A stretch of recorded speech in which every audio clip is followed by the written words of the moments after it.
The end of the world has been predicted since the start of human history. The apocalypse has played a part in every culture that has, and it seems, will exist. In the past, the threat of Armageddon seemed to be a tool wielded by religion to ensure its followers stuck to a set of rules. Cataclysmic events have occurred. The asteroid which put an end to the rule of the dinosaurs, or the Great Flood. The Great Flood, written about in almost every culture, with new research showing that the event actually took place, almost spelling the end of human civilization tens of thousands of years ago, then becoming a legend included in some of mankind's earliest writings. Today, an apocalypse is a very real possibility. Advancements made in science have made the threat of annihilation by our own hand something we must be aware of. But if less and less people are looking to religion for warning signs, where else should we look? Well, maybe to the stars. Could aliens, specifically extinct aliens, help save humanity? Let's take a look. Welcome to If, videos on history and mystery. Hit that subscribe button and ring that bell so you never miss a video again. There is a saying that has been heard and repeated by many. Those that do not learn from history are doomed to repeat it. Are we ignoring history? Are we missing a warning sign from the cosmos? Is there an extinct alien civilization that we should be learning from? Let's try and answer these questions. The human race is heading down a path of self-destruction. We seem to slowly be waking up to the fact that we are in a precarious time of history. We have built weapons which are capable of destroying the Earth many times over, and the issue of climate change and environmental pollution loom large in today's social consciousness. We are well aware of the fate we are making for ourselves. Maybe if we look to the stars, we can see the same thing happening in the past with an alien civilization. The chair of Harvard's astronomy department, Avi Loeb, says this is a strong possibility and would go some way to explaining why, as far as is admitted, we have had no contact with an extraterrestrial race. This theory falls in line with the ideas that have been published by Fermi and his famous paradox that asks why there is an apparent contradiction between the lack of evidence for the various high probability estimates of the existence of extraterrestrial civilizations elsewhere in the Milky Way galaxy.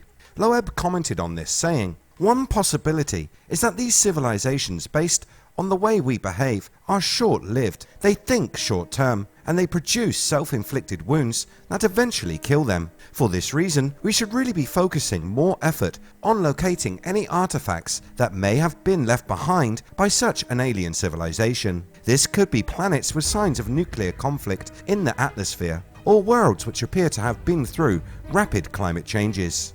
If we were to locate a planet that showed us the possible outcome of our own civilization's deeds, it may well be enough to shock humanity into thinking more about its actions on a planetary scale.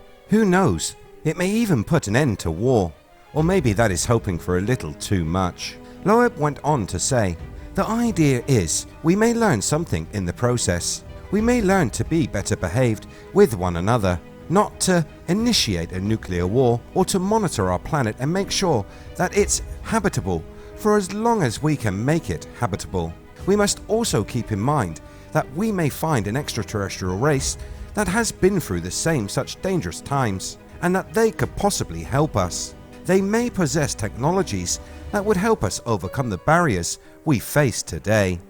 Some say this event has happened and that this technology is being suppressed. This is something I will look into in the next video, so don't forget to hit that subscribe button so you don't miss it."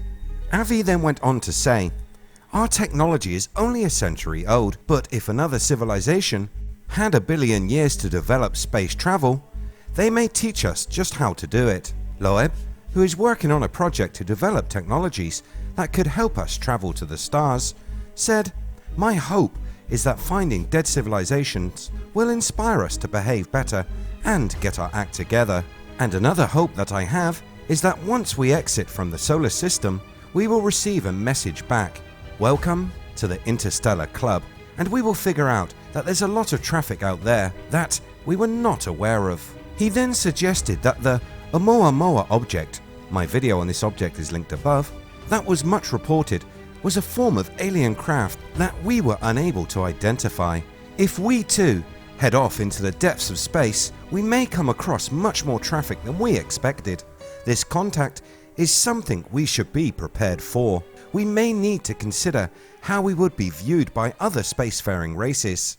Would we want to present ourselves as a race who are trying to flee the mistakes of the past, sacrificing our home world and searching for another planet to mess up? My thoughts are that any advanced alien race would not be too welcoming to an alien group with such an agenda.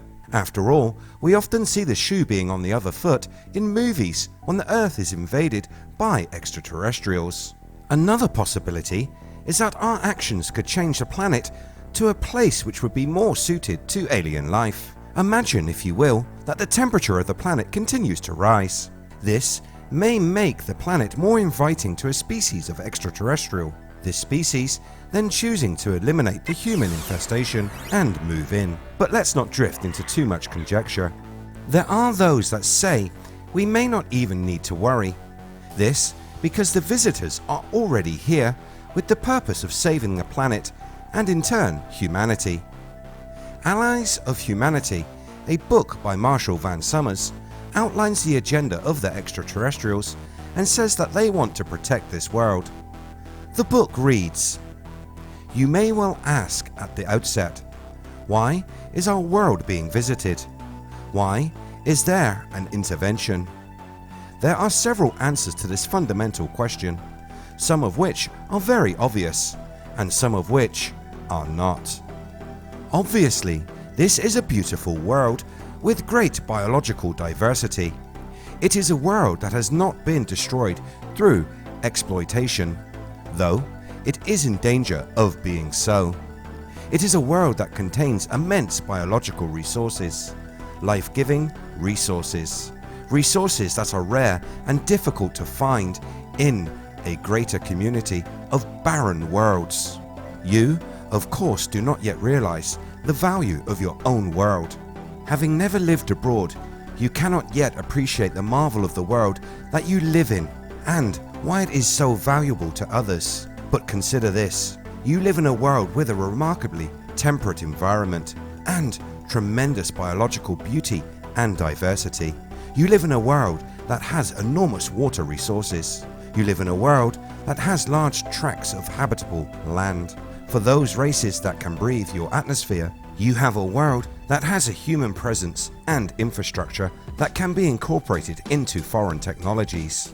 You have a race of people who are intelligent, although superstitious and ignorant of life in the universe, thus making them malleable and susceptible to persuasion and inducement. You have a virtual paradise. This is how your world is perceived. It's why the aliens are here. Your world is like a prize. When we first came to your world and observed it from close proximity, we were amazed. It is far more beautiful and rich than we had imagined. Though we have never been on the surface of your world, we can see even from our vantage point what a glorious place it must be. We have seen interventions such as this one occurring in your world, happening in worlds of far less value and merit. So certainly your world is like a prize. The question is whether you will defend it and protect it and maintain it. If you do not, others will surely take it from you. Have you not already seen this in the history of your own world, when tribes and indigenous peoples were overcome by foreign powers seeking advantage? And how the great wealth that these indigenous peoples possessed, even unknown to them, made their land and their world so valuable to others. Have you not seen this? Has this not been demonstrated in your world countless times before? It is being demonstrated even at this very moment. Do you agree with what was said in this book, or do you think that we need to head out into space? Is humanity doomed to extinction, or will we make it past the great filter? Let me know your thoughts in the comments below. If you enjoy what I do here on the channel, hit that red button like and share. You can catch the latest by searching We Are If. Thanks so much for watching. I'll see you next time.